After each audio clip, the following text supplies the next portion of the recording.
Los tres niños vieron cómo los tíos codiciosos sacaban a su madre viuda de la casa que su padre construyó. Los vieron caminar bajo la tormenta hacia Puebla, 52 kilómetros sin un peso. El hijo mayor, de solo 12 años, cargaba al pequeño en sus hombros cuando ya no podía más. Entonces, en medio de la carretera vacía, apareció un hombre con una luz en los ojos que ninguno olvidaría jamás. «Yo cargaré al niño», dijo, y todo cambió. Era una tarde gris de noviembre en San Miguel del Milagro, un pequeño pueblo de Tlaxcala donde todos conocían la historia de la familia Mendoza. Doña Gabriela había enviudado apenas 3 meses atrás, cuando su esposo, don Fernando, murió en un accidente en la construcción. Él era un hombre trabajador que durante 20 años levantó muros, techos y sueños para otras familias, mientras construía poco a poco su propio hogar. Una casa modesta pero sólida, con 3 recámaras, un pequeño terreno donde cultivaban maíz y frijol, y algunos ahorros guardados en una caja de metal que escondía bajo el piso de la cocina. Doña Gabriela tenía 38 años, y 3 hijos, Miguel de 12, Sofía de 8, y el pequeño Danielito de apenas 5 años. Desde la muerte de Fernando, ella había trabajado en lo que podía, lavando ropa ajena, haciendo tortillas para vender en el mercado, limpiando casas en el pueblo.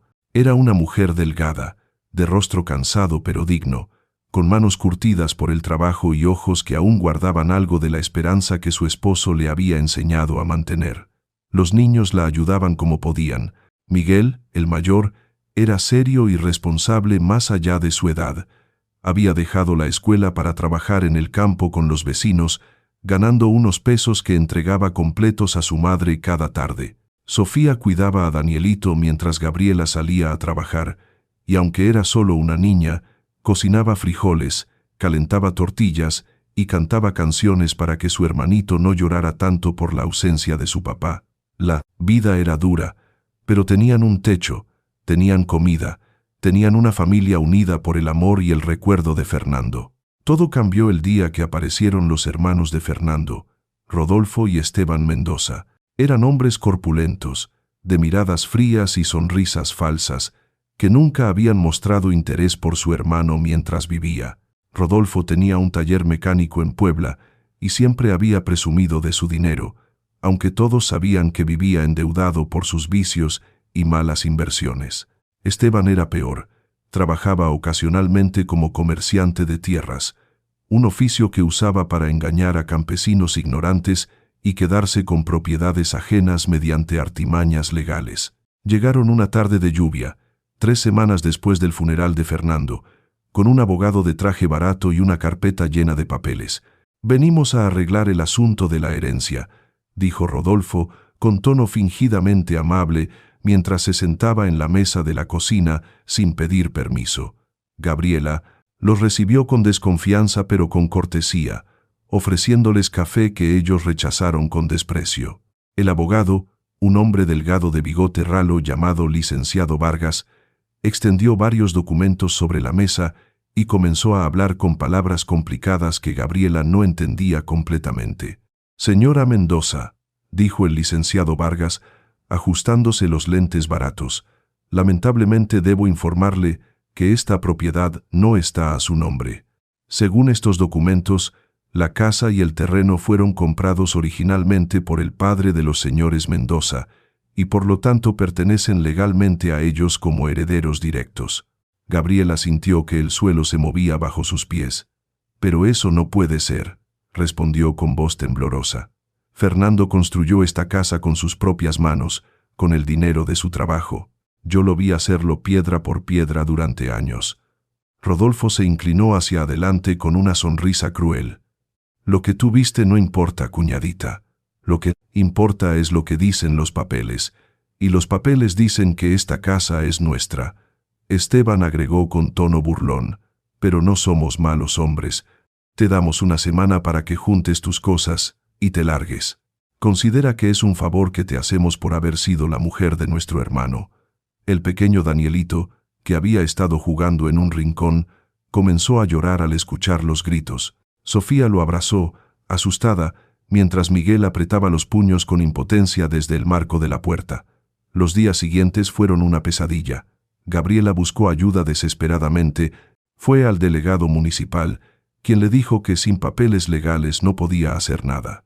Visitó a un abogado en el pueblo, que después de revisar los documentos, le explicó que los hermanos Mendoza habían falsificado hábilmente escrituras antiguas y que aunque era evidente el fraude, llevaría años y dinero que ella no tenía para probarlo en los tribunales.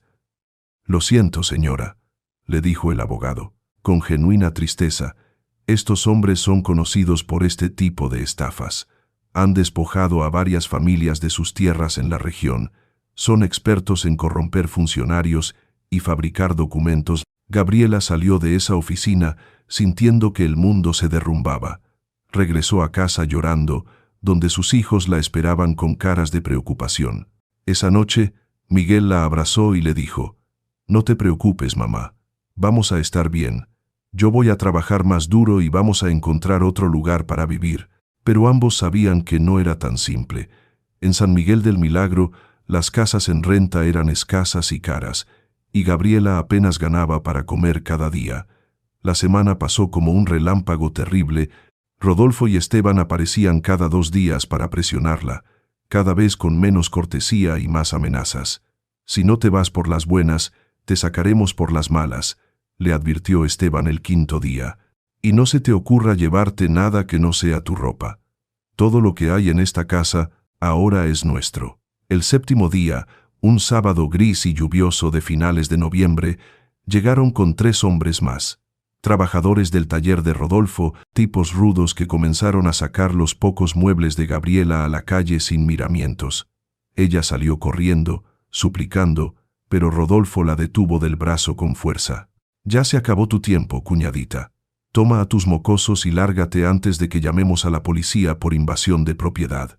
Miguel intentó defender a su madre y recibió un empujón que lo tiró al suelo lodoso. Sofía lloraba abrazada a Danielito, quien gritaba aterrorizado sin entender qué estaba pasando. Los vecinos observaban desde sus ventanas, algunos con lágrimas, otros con indignación, pero ninguno se atrevía a enfrentar a los hermanos Mendoza. En menos de 1 hora, Gabriela y sus 3 hijos estaban en la calle bajo la lluvia fría. Ella había logrado meter algo de ropa en 2 bolsas de plástico, un zarape viejo y una cobija delgada. No tenía dinero.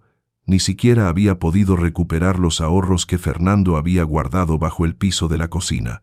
Rodolfo había descubierto el escondite y se había quedado con todo. Gabriela se quedó de pie en medio del camino de tierra, empapada, mirando la casa que había sido su hogar, donde había sido feliz con Fernando, donde habían nacido sus sueños y sus hijos. Ahora esa casa tenía las ventanas cerradas y una cadena nueva en la puerta. Rodolfo salió al portal, encendió un cigarro y le gritó: «Ah, y no se te ocurra volver, porque la próxima vez llamo a la policía de verdad. Esta casa ahora es nuestra y punto». Miguel tomó la mano de su madre. «Mamá, ¿a dónde vamos a ir?». Gabriela tragó saliva, limpió las lágrimas mezcladas con la lluvia de su rostro y respondió con voz quebrada: «A Puebla, hijo. Allá vive mi prima Estela. Ella nos ayudará hasta que encontremos qué hacer». Pero había un problema terrible. Puebla estaba a 52 kilómetros de distancia, por carretera. Y Gabriela no tenía ni un peso para pagar los 15 pesos que costaba el boleto del camión por persona. Había pedido prestado a los vecinos, pero todos vivían tan ajustados como ella, y nadie pudo ayudarla. La prima Estela no tenía teléfono, así que ni siquiera podía avisarle que iban en camino. La única opción era caminar. 52 kilómetros bajo la lluvia, por una carretera rural parcialmente pavimentada, con 3 niños, sin comida y sin dinero. Miguel, que era maduro para su edad, entendió la situación antes que sus hermanos. «Yo puedo caminar, mamá», dijo tratando de sonar fuerte. «Y puedo cargar a Danielito cuando se canse». Sofía asintió también, aunque sus ojos estaban rojos de llorar. «Yo también puedo caminar, mami. No llores». Danielito, el pequeño de 5 años, no entendía nada. Solo sabía que tenía frío, que tenía hambre y que extrañaba su cama. «¿Por qué no podemos dormir en casa?», preguntaba una y otra vez. Gabriela lo abrazó fuerte contra su pecho, mojándolo aún más con sus lágrimas. «Ya vamos a estar bien, mi amor. Ya vamos a estar bien». Comenzaron a caminar alrededor de las 3 de la tarde. La lluvia no era torrencial, pero era constante, fría, el tipo de lluvia que cala hasta los huesos. Gabriela llevaba a Danielito de la mano, con una bolsa de ropa colgada al hombro. Miguel cargaba la otra bolsa y el zarape enrollado. Sofía intentaba mantenerse cerca de su mamá, temblando de frío bajo su suéter delgado. Los primeros kilómetros fueron los más difíciles emocionalmente. Cada vez que Gabriela volteaba atrás, aún podía ver a lo lejos el pueblo de San Miguel del Milagro, cada vez más pequeño, cada vez más lejano. Era como ver su vida entera desaparecer en la distancia. Caminaban por el arcén de la carretera, una franja estrecha de tierra y grava junto al asfalto. Los pocos carros que pasaban los salpicaban con agua sucia de los charcos, pero ninguno se detenía. En México, rural, ver a una familia caminando bajo la lluvia no era tan inusual. Todos asumían que tendrían sus razones y que llegarían a algún lado eventualmente. Nadie imaginaba que esa mujer y esos niños acababan de ser despojados de todo y estaban caminando hacia la incertidumbre total. Después de 2 horas de caminata, habían avanzado apenas 7 kilómetros. Danielito ya no quería caminar más. «Me duelen los pies, mami», lloraba. «Tengo frío, tengo hambre». Gabriela no tenía nada para darle. Ni siquiera había podido guardar tortillas o frijoles antes de ser expulsada. Miguel, cumpliendo su promesa, se agachó frente a su hermanito. «Súbete, campeón. Yo te llevo». El niño de 12 años cargó al pequeño en su espalda, ajustándolo como había visto hacer a su padre tantas veces. Danielito rodeó el cuello de su hermano con sus bracitos fríos y apoyó su cabeza mojada en el hombro de Miguel. Era un peso considerable para un niño de 12 años, pero Miguel apretó los dientes y siguió caminando. Gabriela lo miraba con una mezcla de orgullo desgarrador y culpa abrumadora. Su hijo, todavía un niño, estaba siendo forzado a ser un hombre por las circunstancias crueles de la vida. Sofía caminaba ahora más cerca de su madre, tomada de su mano libre, en silencio, con los labios morados por el frío y el pelo pegado a la cara por la lluvia. La carretera se extendía interminable frente a ellos, gris, mojada, solitaria. La noche comenzó a caer alrededor de las 6. En noviembre, la oscuridad llega temprano en las montañas de Tlaxcala. La temperatura bajó aún más. Gabriela podía ver el vapor de sus propios alientos y los de sus hijos. Miguel seguía cargando a Danielito, pero ahora caminaba más despacio, con pasos inciertos, claramente exhausto. «Miguel, baja a tu hermano», le dijo Gabriela. «Ya caminaste mucho con él. Déjame cargarlo a mí». Pero cuando intentó levantar a Danielito, se dio cuenta de que ella misma apenas tenía fuerzas. Las piriadas horas de caminar bajo la lluvia, la falta de comida, el peso emocional de todo lo ocurrido, la habían dejado débil. Danielito era pequeño pero pesaba, y después de cargarlo apenas 50 metros, tuvo que bajarlo. «Tenemos que descansar», dijo con voz ronca. Se salieron de la carretera y se metieron bajo un árbol grande, un ahuehuete viejo que ofrecía algo de protección contra la lluvia. Allí se acurrucaron juntos, cubriéndose con el zarape mojado y la cobija que no servía de mucho. Sofía temblaba incontrolablemente. Danielito lloraba quedamente, pidiendo comida que no tenían. Miguel abrazaba a sus hermanos, tratando de darles calor con su propio cuerpo. Gabriela no durmió esa noche. Se quedó despierta, escuchando la respiración de sus hijos, sintiendo sus cuerpos fríos contra el suyo, rogando a Dios que amaneciera pronto y que de alguna manera llegaran sanos a Puebla. Pensaba en Fernando. «¿Qué harías tú en mi lugar, mi amor?», susurraba en la oscuridad. «¿Cómo proteges a tus hijos cuando no tienes nada? ¿Cómo sigues adelante cuando todo está perdido?». Las lágrimas corrían silenciosas por sus mejillas. Sentía que había fallado como madre, que debió haber sido más fuerte, más lista, más capaz de defender lo que era suyo. Pero la verdad era que estaba sola, sin educación legal, sin dinero, sin conexiones, enfrentándose a hombres sin escrúpulos que conocían perfectamente cómo funciona la corrupción del sistema. Ella era solo una mujer pobre en un país donde la justicia es un lujo de los ricos. Alrededor de las 4 de la madrugada, la lluvia finalmente paró. El cielo seguía nublado, pero al menos el agua dejó de caer. Gabriela despertó suavemente a sus hijos. Hay que seguir caminando, mis amores. Ya casi amanece y tenemos que aprovechar la luz. Los niños se levantaron como zombis, entumecidos, hambrientos, pero obedientes. Reanudaron la marcha en la penumbra previa al amanecer. Miguel volvió a cargar a Danielito sin que nadie se lo pidiera. El pequeño ya ni siquiera protestaba, simplemente se dejaba llevar, con los ojos semicerrados y los labios resecos. Llevaban caminando unas 2 horas más, quizás otros 5 o 6 kilómetros, cuando Miguel comenzó a tambalearse. Sus piernas, que habían cargado a su hermano durante kilómetros, finalmente cedieron. Se detuvo en medio de la carretera, respirando con dificultad, con Danielito aún en su espalda. «No puedo más, mamá», dijo con voz quebrada, y por primera vez en todo ese terrible viaje, el niño de 12 años que había tratado de ser fuerte se derrumbó. Las lágrimas brotaron de sus ojos. «Perdóname, no puedo más. Traté, mamá, te juro que traté, pero ya no puedo cargar a Danielito». Se dejó caer de rodillas en el asfalto mojado, bajando a su hermanito con cuidado. Sofía también estaba al límite, caminaba casi dormida, arrastrando los pies. Gabriela miró a su alrededor desesperada. Estaban en medio de la nada, rodeados de campos vacíos y montañas lejanas. No había casas, no había personas, no había esperanza visible en ninguna dirección. Fue en ese momento de desesperación absoluta cuando lo vieron. Al principio era solo una figura borrosa en la niebla de la mañana, caminando hacia ellos por la carretera. Gabriela se puso alerta inmediatamente, protegiendo instintivamente a sus hijos. En las carreteras rurales de México, un extraño podía ser una bendición o una maldición, y ella no podía arriesgarse. Pero había algo diferente en la forma en que esta persona caminaba.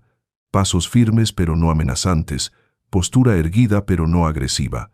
A medida que la figura se acercaba, pudieron distinguir que era un hombre joven, quizás de unos 30 años, vestido con ropa sencilla, pantalón de mezclilla, camisa blanca de algodón y un zarape rojo sobre los hombros. Lo más notable era su rostro, rasgos mexicanos definidos, piel morena, ojos oscuros que incluso a la distancia parecían brillar con una luz particular, y cabello largo hasta los hombros, con barba cuidada. Había algo en su presencia que era difícil de describir, una sensación de paz que parecía emanar de él como el calor de un fuego. Cuando llegó a unos metros de distancia, se detuvo y sonrió con una calidez genuina que ninguno de ellos había visto en mucho tiempo. «Buenos días», dijo el hombre con voz suave pero clara. Sus ojos se posaron primero en Miguel, quien todavía estaba de rodillas en el suelo, con lágrimas en las mejillas y respiración agitada. Luego miró a Danielito, acurrucado contra su madre, temblando de frío y agotamiento. Después a Sofía, con su rostro pálido y asustado, y finalmente a Gabriela, en cuyos ojos vio una mezcla de miedo, vergüenza y desesperación que le partió el corazón. El hombre se acercó despacio, sin movimientos bruscos que pudieran asustarlos más. Se arrodilló frente a Miguel y puso una mano suave en el hombro del niño. «Has sido muy valiente, hijo», le dijo mirándolo directamente a los ojos. «Cargaste a tu hermano porque lo amas. Ese es el acto de un verdadero hombre, no importa tu edad». Miguel lo miró sorprendido, sin saber cómo responder. El extraño entonces se volvió hacia Danielito y extendió los brazos. «¿Me permites cargarlo?», le preguntó a Gabriela. «Yo cargaré al niño. Ustedes han caminado mucho y necesitan descansar sus brazos». Había algo en su voz, en sus ojos, en su presencia entera, que hizo que Gabriela asintiera sin dudar. El hombre levantó a Danielito con facilidad sorprendente y lo acomodó en su espalda. El pequeño, que había estado llorando y quejándose durante horas, de repente se calmó, rodeó el cuello del extraño con sus bracitos y apoyó la cabeza en su hombro con una confianza inexplicable. Gabriela quedó asombrada. Danielito era desconfiado con los extraños normalmente, pero con este hombre parecía sentirse completamente seguro. El extraño se incorporó, sonrió nuevamente, dijo: Yo voy hacia Puebla también. Podemos caminar juntos si ustedes quieren. Gabriela sintió algo extraño en su pecho, como si una mano invisible hubiera aflojado el nudo de angustia que la había estado asfixiando. Sí, por favor, respondió con voz débil. Gracias, señor. Muchas gracias. El hombre negó con la cabeza suavemente. No me agradezcas todavía. Y no me digas, señor. Puedes llamarme Jesús. El nombre resonó en el aire de una manera peculiar. Gabriela parpadeó, sintiendo algo que no podía nombrar. Miguel y Sofía miraron al hombre con curiosidad renovada, y así, con Danielito en la espalda del extraño llamado Jesús, el grupo de 5 personas reanudó la caminata hacia Puebla bajo el cielo gris de Tlaxcala. A medida que caminaban, Gabriela notó cambios sutiles pero innegables. Primero, aunque el camino seguía siendo largo y cansado, ya no sentía el mismo peso aplastante de desesperación. Había algo en la presencia de este hombre que hacía que todo pareciera más llevadero. Segundo, Danielito había dejado de llorar completamente y ahora iba dormido en la espalda de Jesús, con una expresión de paz en su rostro que no había tenido en días. Tercero, Miguel y Sofía, que habían estado arrastrando los pies minutos antes, ahora caminaban con pasos más firmes, como si hubieran encontrado fuerzas de alguna reserva oculta. Jesús caminaba a un ritmo constante pero no agotador, ajustándose perfectamente a la capacidad de los niños. De vez en cuando, volteaba para asegurarse de que todos lo siguieran, y cada vez que sus ojos se encontraban con los de Gabriela, ella sentía ese mismo calor extraño en el pecho, como si alguien hubiera encendido una pequeña llama de esperanza en medio de la oscuridad de su situación. No habían avanzado más de 1 kilómetro con este nuevo compañero cuando Jesús comenzó a hablar, y sus palabras cambiarían todo. ¿Saben?, comenzó Jesús mientras caminaban, su voz tranquila pero penetrante en el silencio de la mañana. Hay personas que piensan que tomar lo que no les pertenece los hará felices. Creen que el dinero, las casas, las tierras les darán paz, pero están equivocados. Gabriela lo miró de reojo, sorprendida por sus palabras. ¿Cómo podía este extraño saber algo sobre su situación? No le había contado nada todavía. Jesús continuó: He visto a hombres robar herencias, despojar a viudas, quedarse con lo que otros construyeron con sudor y lágrimas. ¿Y sabes qué he notado? Que nunca encuentran la paz que buscan. La codicia es como un pozo sin fondo. Mientras más echas dentro, más vacío se vuelve.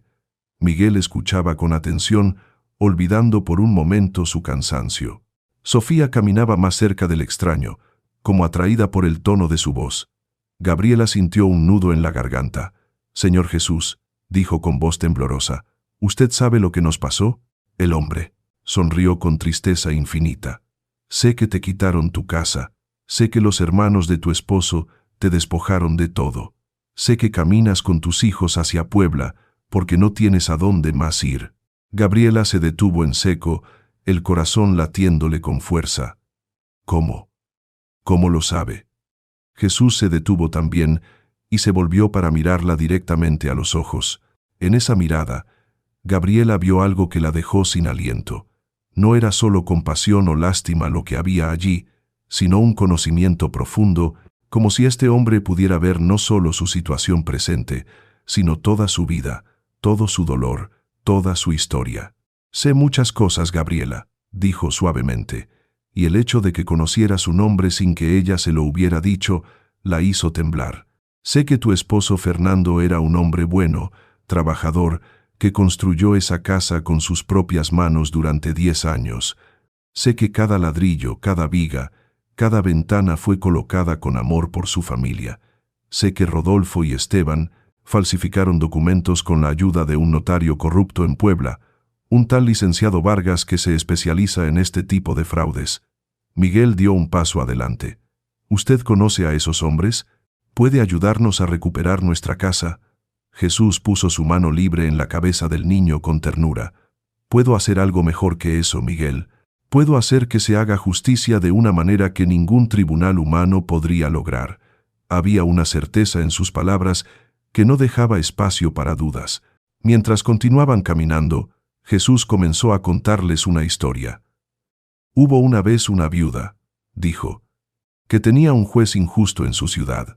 Este juez no temía a Dios ni respetaba a las personas. La viuda iba día tras día a pedirle justicia contra su adversario, pero el juez la ignoraba. Finalmente, cansado de que lo molestara, el juez le dio la razón, no porque fuera justo, sino porque la viuda fue persistente. Gabriela escuchaba, confundida sobre hacia dónde iba la historia. Jesús continuó: esa historia enseña que incluso un juez injusto puede ser movido por la persistencia. ¿Cuánto más un Dios justo responderá a los clamores de sus hijos? Se detuvo y miró hacia el cielo nublado. Gabriela, tú has clamado. Has pedido ayuda en tus noches de llanto. Has rogado por protección para tus hijos. ¿Crees que esas oraciones cayeron en oídos sordos? Gabriela sintió que las lágrimas comenzaban a brotar nuevamente. He rezado tanto, susurró, pero parecía que nadie me escuchaba. Los hermanos de mi esposo se llevaron todo y nadie los detuvo. ¿Dónde estaba Dios cuando nos sacaron de nuestra casa? La pregunta salió con un dolor visceral que había estado guardando. Jesús se detuvo completamente y bajó con cuidado a Danielito, quien seguía dormido profundamente. Lo acomodó en el pasto seco al borde de la carretera, lo cubrió con su zarape rojo y luego se volvió hacia Gabriela. Tomó sus manos con firmeza pero con ternura. «Gabriela, mírame», dijo con una intensidad que la obligó a levantar la vista. Sus ojos oscuros parecían contener universos enteros. ¿Dónde estaba Dios? Estaba contigo cuando Rodolfo te empujó. Estaba contigo cuando lloraste bajo la lluvia. Estaba contigo cuando Miguel cargó a su hermano hasta que sus piernas no pudieron más. No te he abandonado ni un solo segundo. Y ahora estoy aquí, caminando contigo, porque tu sufrimiento no pasará desapercibido. Había algo en la forma en que lo dijo, en la autoridad de su voz, que hizo que Gabriela sintiera un escalofrío que no tenía nada que ver con el frío. «¿Quién es usted realmente?», preguntó con voz apenas audible. Jesús sonrió, una sonrisa llena de un amor tan profundo que era casi doloroso de ver. «Soy quien siempre he sido, soy el que escucha el clamor de los oprimidos, soy el que levanta al caído, soy el que hace justicia cuando los hombres fallan». Miguel, que había estado escuchando todo con ojos muy abiertos, de nacimiento, repente entendió algo. «¿Usted es Jesús de verdad, como el de la Biblia?» El hombre asintió lentamente. «Soy ese Jesús, el mismo que caminó por Galilea hace 2000 años, el mismo que dijo, vengan a mí todos los que están cansados y agobiados. Gabriela, Miguel, Sofía, ustedes están agobiados, y yo he venido a darles descanso». Por un momento, nadie dijo nada. El viento frío de la mañana silbaba suavemente entre los campos. A lo lejos se escuchaba el canto de un gallo. Sofía, la niña de 8 años que había permanecido callada durante casi todo el viaje, finalmente habló. «Mi papá nos contaba historias de usted», dijo con voz tímida. «Decía que usted ayudaba a la gente pobre como nosotros. ¿Es verdad que puede hacer milagros?»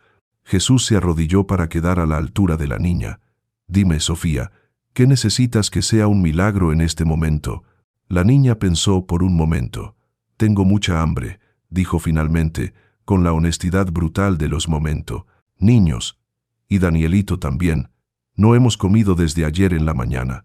Jesús asintió comprensivamente. «El hambre es real y debe ser atendida». Se levantó y miró alrededor del paisaje desolado. No había casas cerca, no había tiendas, no había nada excepto campos vacíos y la carretera interminable. Se acercó a una de las bolsas que Miguel había estado cargando y la abrió. Gabriela sabía perfectamente que esa bolsa solo contenía ropa mojada. Ella misma la había empacado. Pero cuando Jesús metió la mano, sacó algo que hizo que todos quedaran boquiabiertos. Tortillas calientes, frijoles en un recipiente de barro, queso fresco envuelto en papel y naranjas perfectamente maduras. «¿Cómo?», empezó a decir Gabriela, pero las palabras murieron en su garganta. Jesús extendió la comida sobre el zarape que había quitado de Danielito. «Vengan», dijo simplemente. «Coman. Su cuerpo necesita fuerzas para continuar». Miguel se acercó despacio, casi con miedo, y tomó una tortilla. Estaba caliente, como recién salida del comal. La mordió y el sabor le pareció el mejor que había probado en su vida. Sofía hizo lo mismo, y pronto ambos niños estaban comiendo con el hambre voraz de quien ha estado privado. Gabriela se arrodilló, tomó una tortilla con manos temblorosas y al probarla comenzó a llorar. «No es posible», murmuraba entre lágrimas mientras comía. «Esto no puede ser real. Yo empaqué esa bolsa. Yo sé lo que había adentro». Jesús se sentó junto a ella.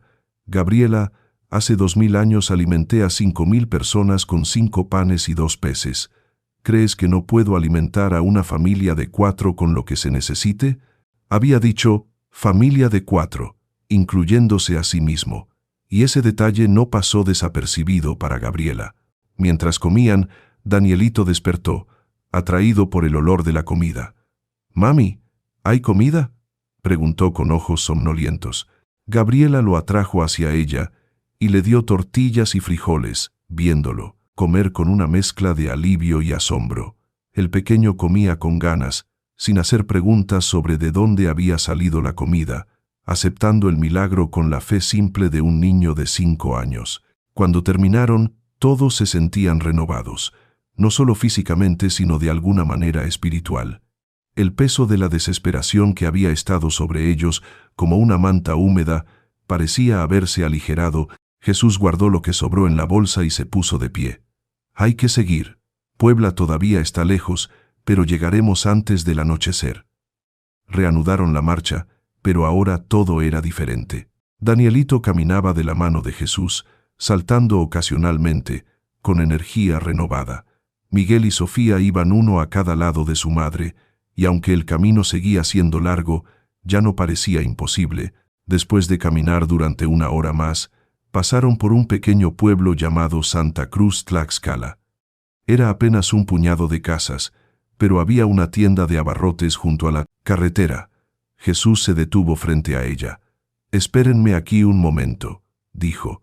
Entró a la tienda y regresó 5 minutos después con algo en la mano. Dinero, billetes de 50 y 100 pesos. Se los extendió a Gabriela. «Esto es para cuando lleguen a Puebla, para que puedan comer, conseguir un lugar donde quedarse mientras se acomodan». Gabriela miró el dinero con los ojos muy abiertos. Había al menos 1000 pesos. «No puedo aceptar esto», dijo automáticamente, aunque sabía desesperadamente que lo necesitaba. «¿De dónde sacó este dinero? Nosotros no tenemos cómo pagárselo».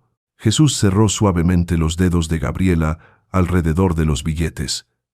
«No es un préstamo, es un regalo.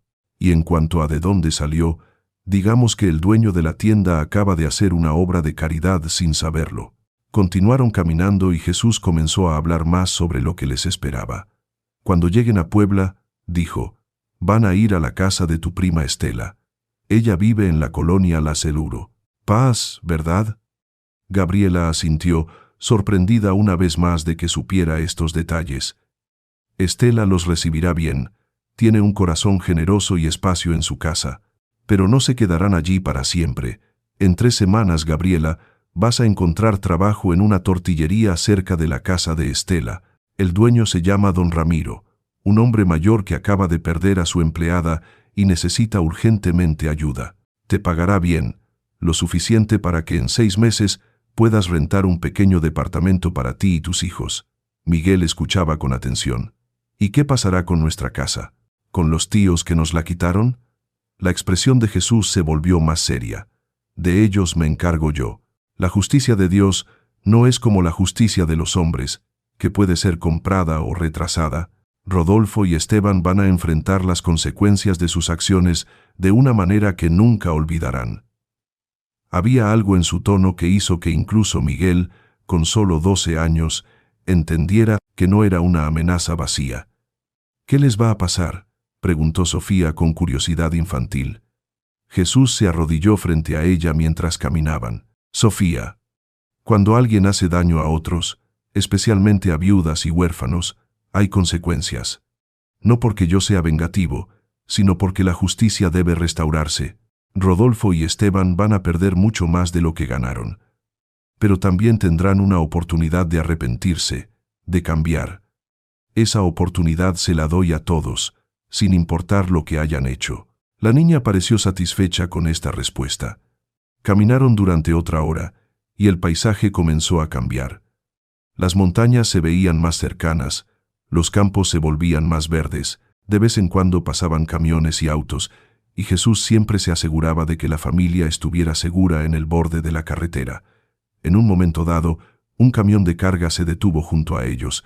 El conductor, un hombre de mediana edad con gorra de los Diablos Rojos, asomó la cabeza. ¿Necesitan aventón? Voy hacia Puebla. Gabriela miró a Jesús con esperanza, pero él negó suavemente con la cabeza. Gracias, amigo, pero estamos bien. Necesitamos caminar. El conductor se encogió de hombros y se fue. Miguel no entendió. ¿Por qué no aceptó? Nos habría ahorrado horas de caminata. Jesús puso su mano en el hombro del niño. Miguel, este camino no es solo sobre llegar a Puebla, es sobre algo más importante. Es sobre aprender que incluso en los momentos más oscuros, cuando todo parece perdido, no están solos. Es sobre construir fe a través de la experiencia. Si hubieran subido a ese camión, habrían llegado más rápido, sí, pero no habrían tenido esta conversación conmigo. No habrían visto los milagros pequeños y grandes que voy a mostrarles. A veces, Dios nos hace caminar el camino largo porque hay lecciones que solo se aprenden paso a paso. Miguel pensó en esto y lentamente asintió. Tenía sentido de una manera que no podía explicar, completamente, pero que sentía en su corazón. Continuaron avanzando y alrededor del mediodía llegaron a un punto donde la carretera se dividía. Un letrero indicaba Puebla, 27 kilómetros. Estaban a mitad de camino. Jesús señaló una pequeña área de descanso con bancas de concreto y un techo de lámina. Descansemos aquí un rato. El sol está alto y necesitan protegerse del calor. Se sentaron bajo la sombra y Jesús sacó más comida de la bolsa milagrosa, agua fresca en botellas, pan dulce, manzanas. Los niños comieron agradecidos mientras Gabriela observaba a este hombre extraordinario. Jesús, dijo Gabriela después de un rato de silencio, ¿por qué nosotros? ¿Por qué vino a ayudarnos específicamente? Hay tantas personas sufriendo en México, en el mundo entero. Familias que pierden sus casas, niños que pasan hambre, injusticias por todas partes. ¿Por qué nosotros merecemos su ayuda? Era una pregunta que venía del fondo de su alma, mezclada con gratitud pero que dice, también con confusión genuina. Jesús la miró con esos ojos profundos que parecían ver a través de ella. Gabriela, yo no elegí ayudarlos porque ustedes sean más especiales que otros. Los elegí porque todos son especiales para mí. Cada persona que sufre, cada niño que llora, cada viuda que es despojada, todos tienen mi atención. Lo que pasa es que yo no puedo manifestarme físicamente con todos al mismo tiempo de la manera en que lo hago ahora con ustedes. Pero eso no significa que no esté presente. Trabajo a través de personas bondadosas, a través de coincidencias que no son coincidencias, a través de puertas que se abren cuando parecía que todas estaban cerradas. Hizo una pausa. Ustedes me vieron hoy porque necesitaban ver. Otros me sienten sin verme. Otros experimentan mi presencia de diferentes maneras. Pero todos, absolutamente todos los que claman por ayuda, son escuchados. Sofía, que había terminado su manzana, se acercó y se sentó en las piernas del Amarados, Jesús con la confianza de una niña con su padre. ¿Usted va a volver al cielo después de ayudarnos?, preguntó. Jesús la abrazó con ternura. Yo nunca me voy realmente, Sofía. Después de que nos despidamos físicamente, seguiré con ustedes de otras maneras. Estaré en los momentos de fortaleza de tu mamá, cuando sienta que no puede más. Estaré en el valor de Miguel, cuando tenga que ser fuerte para su familia. Estaré en tu bondad cuando ayudes a tu hermanito. Estaré en cada acto de amor que hagan. La niña pareció satisfecha con esta respuesta y se recostó contra su pecho. Danielito, por su parte, había encontrado una piedra interesante y estaba jugando con ella en el suelo. Después de descansar media hora, se prepararon para reanudar la marcha. Pero antes de partir, Jesús hizo algo inesperado. Puso sus manos sobre la cabeza de cada uno de los niños, uno por uno, y oró en voz alta: Padre Celestial, bendice a Miguel con la fortaleza que necesitará en los años venideros. Que se convierta en el hombre bueno que su padre hubiera querido que fuera. Bendice a Sofía con sabiduría y compasión, que su bondad toque muchas vidas. Bendice a Danielito con alegría y fe simple, que nunca olvide este día. Cuando llegó el turno de Gabriela, Jesús puso sus manos sobre sus hombros y la miró profundamente a los ojos. Gabriela, hija de Dios, te bendigo con la paz que sobrepasa todo entendimiento. Has sufrido, has perdido, has llorado, pero tu historia no termina en tragedia. Lo que el enemigo pensó usar para destruirte, yo lo voy a transformar en testimonio de mi poder. Tus hijos crecerán fuertes y buenos. Encontrarás no solo un lugar donde vivir, sino un hogar lleno de amor, y en cuanto a los que te hicieron daño, ellos responderán ante la justicia, pero tú estarás libre del peso del odio. Perdónalos, no porque lo merezcan, sino porque tú mereces ser libre. Gabriela sintió algo rompiéndose dentro de ella, como si cadenas invisibles cayeran. Había estado cargando tanto rencor, tanto dolor, tanta ira contra Rodolfo y Esteban, que se había convertido en un peso casi tan pesado como la pérdida misma. No sé si puedo perdonarlos, admitió con honestidad. Me quitaron todo. Jesús asintió. Lo sé, y no te estoy pidiendo que lo hagas ahora mismo. El perdón es un camino, no un momento, pero empieza a caminar por ese camino, y yo caminaré contigo. Reanudaron la marcha, y el resto de la tarde pasó de manera casi surreal. El cansancio que habían sentido antes parecía haber desaparecido, reemplazado por una energía que no venía de sus cuerpos físicos, sino de algo más profundo. Jesús contaba historias mientras caminaban, parábolas sobre el reino de Dios, relatos de su tiempo en la tierra hace 2000 años, enseñanzas sobre el amor, la fe y la esperanza. Miguel hacía preguntas constantemente, su mente joven absorbiéndolo todo como una esponja. Sofía escuchaba en silencio pero con atención, procesando todo a su manera. Danielito simplemente disfrutaba de la presencia de este hombre amable que lo hacía sentir seguro. Alrededor de las 4 de la tarde comenzaron a ver señales de que se acercaban a Puebla. Más tráfico en la carretera, casas más frecuentes, pequeños negocios al borde del camino. El letrero decía ahora: Puebla, 8 kilómetros. Estaban cerca, muy cerca. Pero Gabriela sentía una extraña mezcla de alivio y tristeza. Alivio porque pronto llegarían a su destino, tristeza porque sabía que eso significaría despedirse de Jesús. Y aunque lo había conocido apenas esa mañana, sentía como si lo hubiera conocido toda su vida. Cuando faltaban solo 3 kilómetros para llegar a Puebla, pasaron por una pequeña capilla al borde de la carretera, una de esas estructuras modestas que son comunes en México rural. Jesús se detuvo frente a ella. Entremos un momento, dijo. La capilla estaba vacía, iluminada solo por velas votivas que ardían frente a una imagen de la Virgen, de Guadalupe. Jesús se arrodilló frente al altar, y los demás hicieron lo mismo instintivamente. Oró en silencio durante varios minutos, y aunque no decía palabras audibles, Gabriela podía sentir el poder de esa oración llenando el pequeño espacio.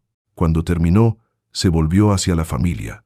Gabriela, quiero que me prometas algo. Ella asintió, dispuesta a prometer cualquier cosa. Cuando las cosas mejoren, cuando tengas tu propio hogar nuevamente, cuando tus hijos estén crecidos y felices, quiero que recuerdes este día. Quiero que recuerdes que Dios escucha el clamor de los oprimidos. Y quiero que uses tu historia para dar esperanza a otros que estén pasando por momentos oscuros. ¿Me lo prometes? Gabriela sintió lágrimas rodando por sus mejillas. Lo prometo, dijo con voz firme. Nunca olvidaré lo que hizo por nosotros. Nunca olvidaré que cuando todo estaba perdido, usted apareció. Salieron de la capilla y caminaron los últimos kilómetros hacia Puebla. El sol comenzaba a descender, tiñendo el cielo de tonos naranjas y rosados. Entraron a la ciudad por la periferia, pasando por colonias populares hasta llegar a La Paz, donde vivía la prima Estela. Cuando llegaron frente a la casa, una construcción modesta de 2 pisos con paredes de ladrillo pintadas de amarillo, Jesús se detuvo. Aquí es donde nos despedimos, dijo suavemente. Gabriela sintió pánico inmediato. ¿No va a entrar? ¿No va a quedarse? Jesús negó con la cabeza. Mi trabajo con ustedes aquí está completo, pero recuerden lo que les dije, nunca me voy realmente. Estaré con ustedes en cada paso del camino que viene. Se arrodilló una última vez frente a los 3 niños. Miguel, cuida a tu mamá. Sofía, sigue siendo bondadosa. Danielito, nunca pierdas tu alegría. Los abrazó a los 3 juntos, y en ese abrazo había un amor tan puro, tan completo, que los niños comenzaron a llorar sin entender completamente por qué. Luego se levantó, miró a Gabriela una feria espurularna porque la última vez, y comenzó a alejarse por la calle. Gabriela dio un paso adelante, queriendo llamarlo, detenerlo, pero antes de que pudiera decir algo, él desapareció. No se volteó en una esquina ni entró en una casa. Simplemente desapareció entre la luz dorada del atardecer, como si nunca hubiera estado allí físicamente. Pero en sus corazones sabían que había estado y que nada volvería a ser igual. Gabriela tocó la puerta de la casa amarilla con manos temblorosas, todavía mirando hacia atrás buscando alguna señal de Jesús en la calle vacía.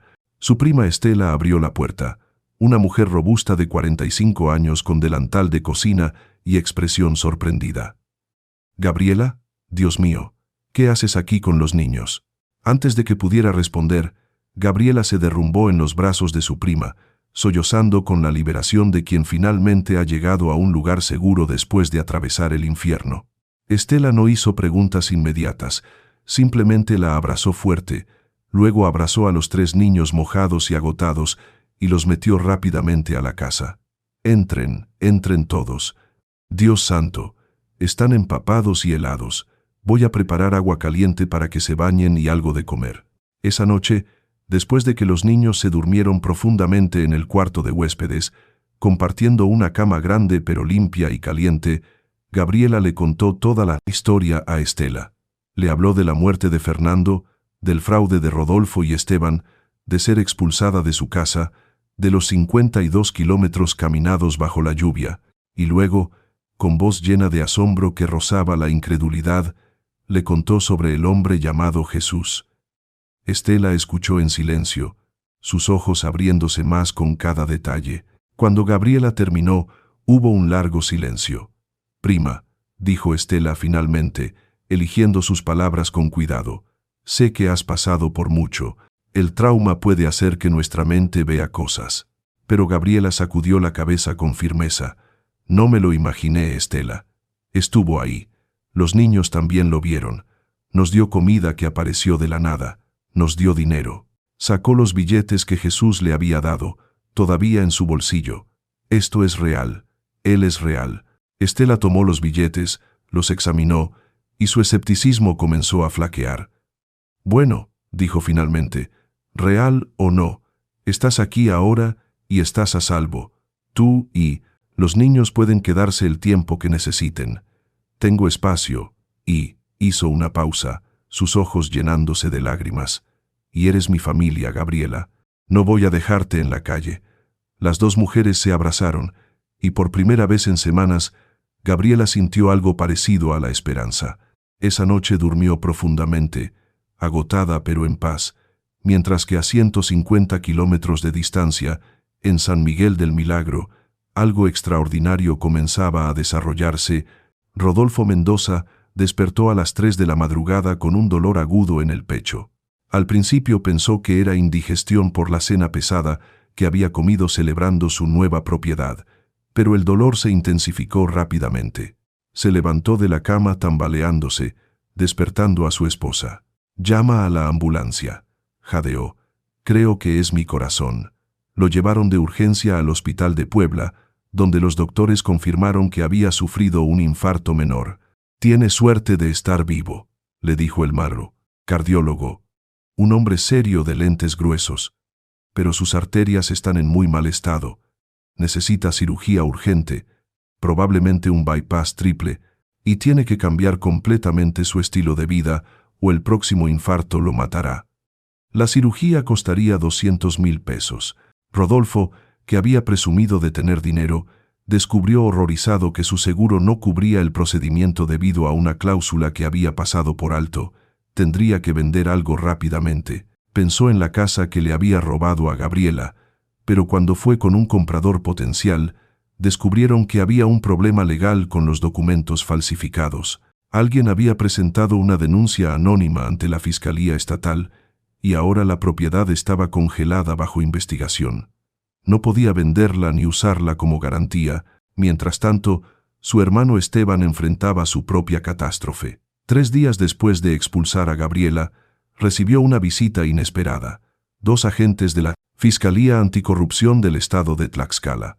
«Señor Mendoza», dijo el agente principal, un hombre de rostro impasible, «hemos recibido evidencia de que usted ha estado involucrado en fraudes de propiedades, falsificación de documentos y colusión con funcionarios corruptos. Tenemos una orden de cateo para su oficina y su casa». Esteban palideció. «Eso es ridículo». «¿Quién los mandó? ¿Quién hizo esa acusación?». El agente no respondió, pero en sus archivos había un sobre Manila que había aparecido misteriosamente en el escritorio del fiscal general, conteniendo copias de todos los documentos falsificados que Esteban había usado en los últimos 5 años, incluyendo los relacionados con la casa de Gabriela.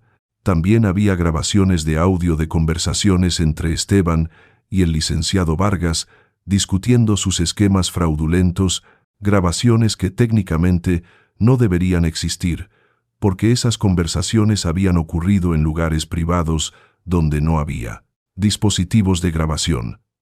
Pero ahí estaban, claras como el agua, evidencia irrefutable. Nadie podía explicar cómo habían sido obtenidas, pero su autenticidad era innegable.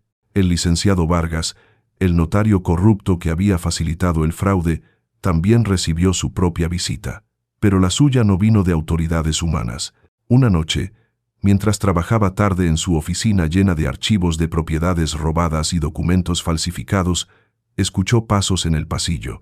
Se levantó para ver quién era, pero la oficina estaba vacía. «¿Hay alguien ahí?», llamó nerviosamente. Entonces vio algo que lo dejó helado. Las sombras en la pared se movían de forma independiente a cualquier fuente de luz, formando imágenes. Vio a todas las familias que había ayudado a despojar, campesinos perdiendo sus tierras, viudas siendo expulsadas de sus hogares, ancianos llorando por propiedades que les habían sido robadas legalmente. Y en medio de todas esas imágenes, vio un rostro, un hombre joven de cabello largo y barba, con ojos que lo miraban con una mezcla de tristeza y justicia implacable. «Vargas», dijo una voz que parecía venir de todas partes y de ninguna parte, «has usado la ley para robar, has convertido la justicia en injusticia, has enriquecido a los codiciosos y empobrecido a los inocentes. Tu tiempo se acabó». El licenciado cayó de rodillas, temblando incontrolablemente. A la mañana siguiente, llegó voluntariamente a la fiscalía y confesó todo. Cada fraude, cada documento falsificado, cada soborno. Lo confesó todo.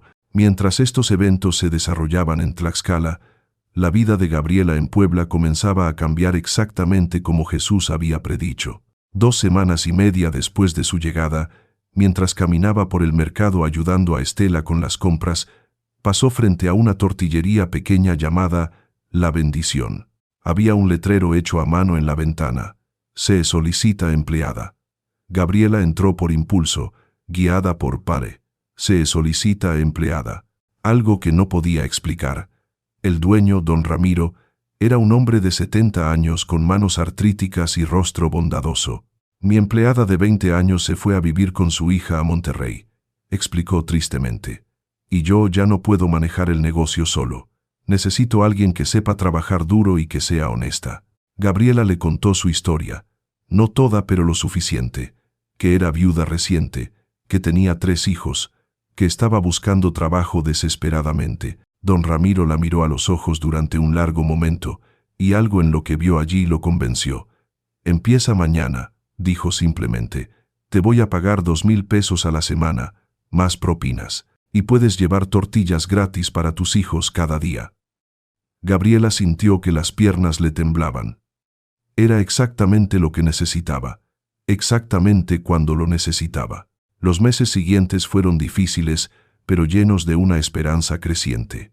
Gabriela trabajaba desde las 5 de la mañana hasta las 2 de la tarde en la tortillería, aprendiendo no solo a hacer tortillas, sino a manejar el negocio.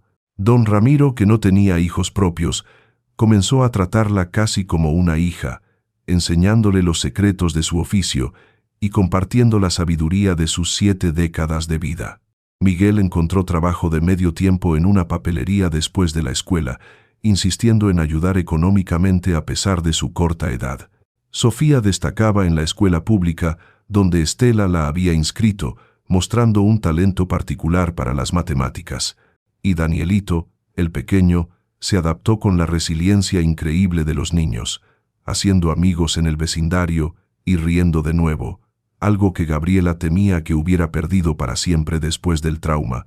Cada noche antes de dormir, Gabriela recordaba su promesa a Jesús.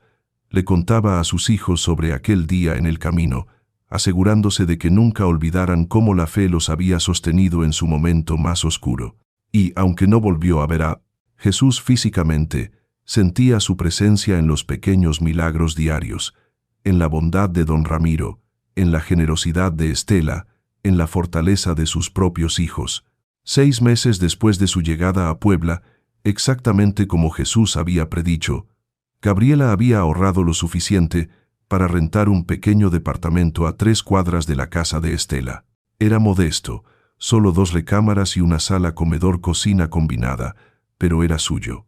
El día que se mudaron, con los pocos muebles que habían comprado de segunda mano, Gabriela se sentó en el piso de su nueva sala y lloró. Pero esta vez no eran lágrimas de desesperación, sino de gratitud abrumadora. Miguel, ahora de 13 años y cada día más parecido a su padre Fernando, se sentó junto a ella. «Lo logramos, mamá», dijo con voz que comenzaba a cambiar hacia la de un hombre. «Papá estaría orgulloso de ti». Gabriela lo abrazó fuerte. «Estaría orgulloso de todos nosotros, hijo, especialmente de ti. Has sido el cumbien, hombre de esta familia cuando más lo necesitábamos». Esa noche, cocinaron juntos su primera cena en su nuevo hogar. Frijoles, arroz, tortillas frescas de la tortillería y pollo que Estela les había regalado. No era un banquete, pero sabía a victoria. Después de cenar, Gabriela reunió a sus 3 hijos. «Quiero que recordemos algo», dijo solemnemente. «Hace 6 meses, perdimos todo, o eso pensábamos, pero en realidad nunca perdimos lo más importante. Nos teníamos el uno al otro y teníamos fe». Lo que Gabriela no sabía era que mientras ella reconstruía su vida en Puebla, la justicia divina continuaba desarrollándose en San Miguel del Milagro. Rodolfo, incapaz de pagar su cirugía de corazón y con la casa de Gabriela congelada legalmente, había tenido que vender su taller mecánico por una fracción de su valor real para cubrir las deudas médicas. Su esposa, harta de sus mentiras y sus esquemas, lo había dejado. Ahora vivía solo en un departamento barato, trabajando como mecánico empleado en el mismo taller que había sido suyo, su salud deteriorándose día a día. Pero lo peor no era su situación física o económica, era el tormento psicológico. Cada noche soñaba con el rostro de Gabriela llorando mientras la expulsaban de su casa. Soñaba con los 3 niños caminando bajo la lluvia, y soñaba con un hombre de cabello largo y ojos penetrantes que le decía una y otra vez: «Despojaste a la viuda, robaste a los huérfanos, ¿pensaste que no habría consecuencias?». Una noche, después de un sueño particularmente aterrador, Rodolfo se despertó sudando y tomó una decisión. Necesitaba encontrar a Gabriela, necesitaba pedirle perdón.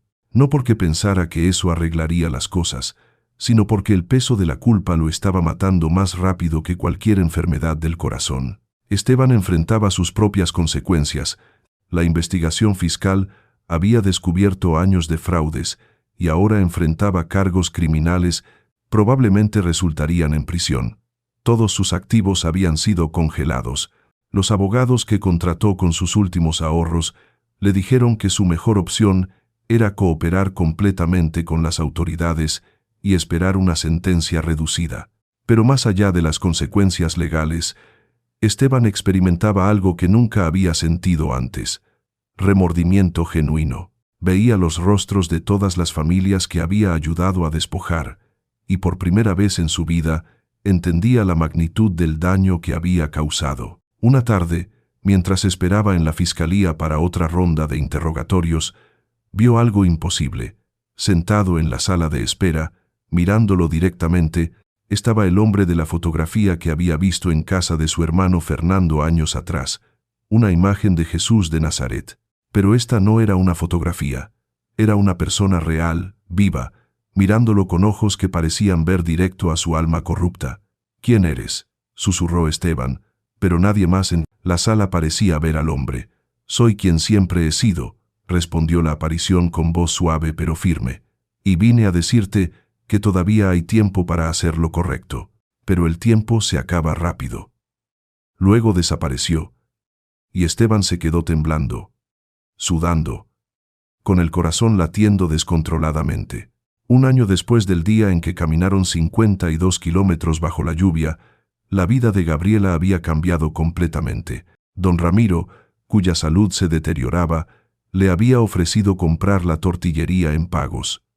«No tengo a nadie a quien dejársela», le explicó con ojos llorosos. «Mis sobrinos solo quieren vender y repartirse el dinero.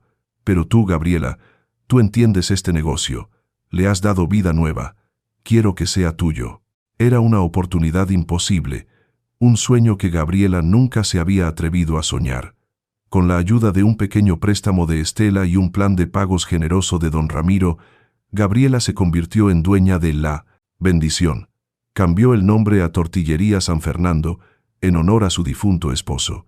Miguel, ahora de 14 años, trabajaba con ella los fines de semana, aprendiendo el negocio con la misma dedicación que su padre había puesto en la construcción.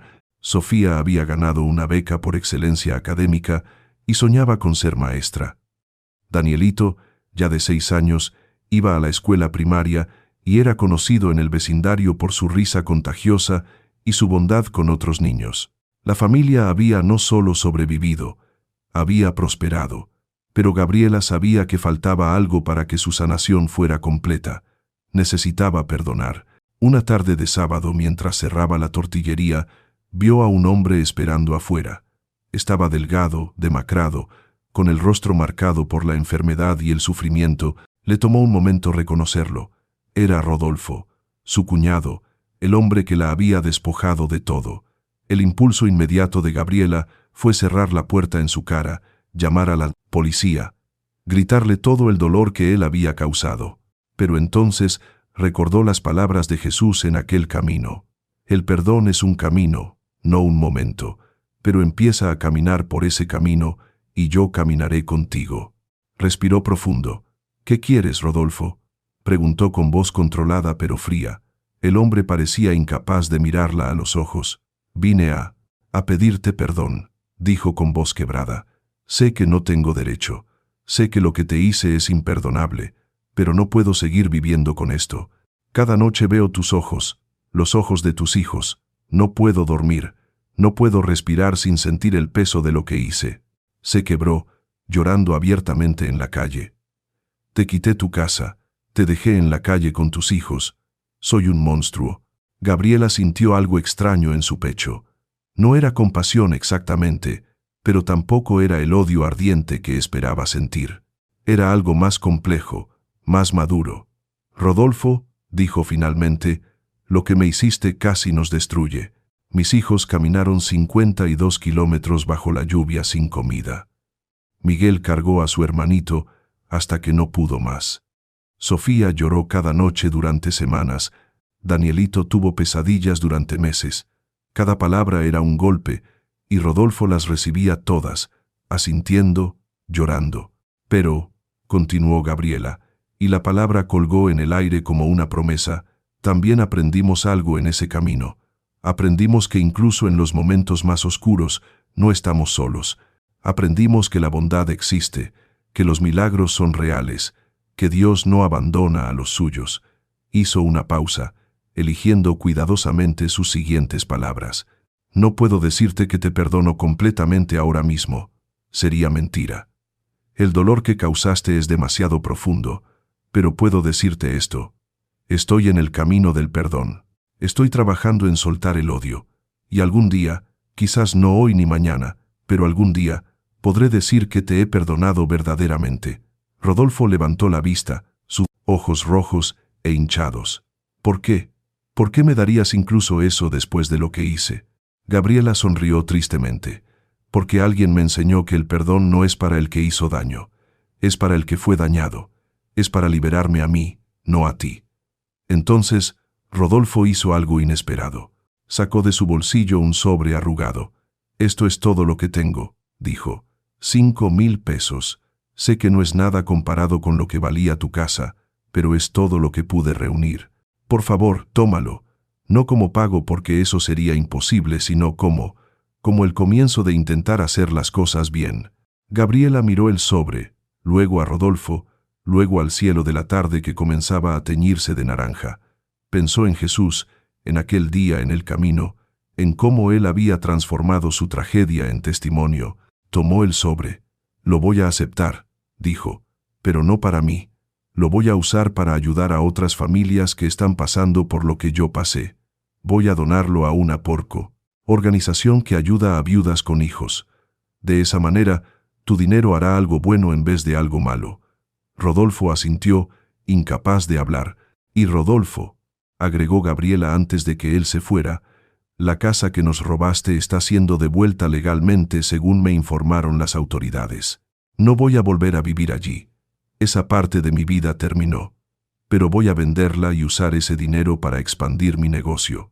Así que, de alguna manera extraña, lo que intentaste usar para destruirme terminó ayudándome a construir algo nuevo. Rodolfo se alejó, sus hombros encorvados, pero había algo diferente en su postura, quizás el primer destello de redención. 2 meses después, Gabriela recibió otra visita inesperada.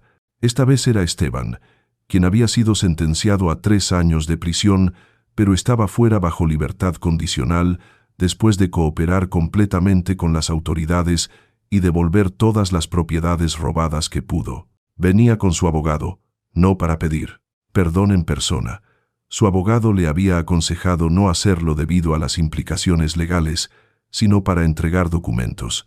La escritura oficial de la casa en San Miguel del Milagro, ahora legalmente a nombre de Gabriela otra vez, junto con una cuenta de todos los activos que habían sido recuperados de sus fraudes y que serían distribuidos entre sus víctimas. La señora Mendoza recibirá además una compensación del Fondo de Víctimas de Fraude del Estado, explicó el abogado. No es mucho, pero es algo. Gabriela firmó los documentos con una mezcla de emociones. Había ganado, en cierto sentido. La justicia había prevalecido, pero mirando a Esteban, demacrado y destruido, no sintió el triunfo que esperaba. Solo sintió una tristeza profunda por cómo la codicia puede destruir a una persona. Esteban, dijo antes de que se fuera, espero que uses tu tiempo en prisión para pensar en cómo vas a vivir el resto de tu vida. Todos merecemos una segunda oportunidad, pero tienes que elegir tomarla. Esteban asintió brevemente y se fue, dejando a Gabriela con papeles que demostraban que había recuperado legalmente lo que le pertenecía. La vida continuó con sus ritmos normales pero bendecidos. Gabriela expandió su tortillería, contratando a 2 empleadas más, ambas madres solteras que necesitaban trabajo. Miguel terminó la secundaria con honores y consiguió una beca para estudiar ingeniería civil, queriendo seguir los pasos de su padre en la construcción. Sofía se convirtió en la mejor estudiante de su escuela y comenzó a dar clases de matemáticas gratuitas a niños del vecindario. Danielito crecía feliz, saludable, sin recuerdos claros de aquel día terrible en que fueron expulsados de su casa, pero con un sentido profundo de fe que sus hermanos y su madre le habían inculcado. La casa en San Miguel del Milagro fue vendida, y con ese dinero Gabriela no solo expandió su negocio, sino que creó un pequeño fondo para ayudar a otras viudas, en situaciones similares, trabajando con organizaciones locales. Cada año, en el aniversario de aquel día en que caminaron 52 kilómetros, la familia hacía una pequeña ceremonia privada. Encendían una vela, recordaban la historia y agradecían no solo por haber sobrevivido, sino por haber encontrado a Jesús en medio de su sufrimiento. Y aunque nunca volvieron a verlo físicamente, todos ellos, incluso el pequeño Danielito, sabían en lo profundo de sus corazones que Él seguía con ellos, en cada decisión buena, en cada acto de bondad, en cada momento de fortaleza. 5 años después de aquel día en el camino, Gabriela estaba cerrando su tortillería, ahora exitosa y conocida en toda la colonia, cuando vio a una mujer joven parada afuera con 2 niños pequeños. La mujer tenía ese aspecto de desesperación que Gabriela reconocía muy bien. Ropa modesta, ojos rojos de llorar, postura de quien ha perdido casi toda esperanza, pero aún se aferra a un último hilo. «Disculpe, señora», dijo la mujer tímidamente. «Me dijeron que usted a veces ayuda a mujeres como yo. Mi esposo murió hace 2 meses y sus hermanos me quitaron todo. No tengo trabajo, no tengo casa, no sé qué hacer». Gabriela sintió un escalofrío recorrer su espalda. Era como mirarse en un espejo del pasado.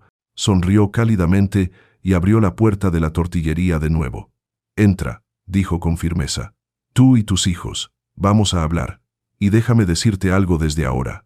No estás sola. Nunca estás sola, aunque así lo parezca.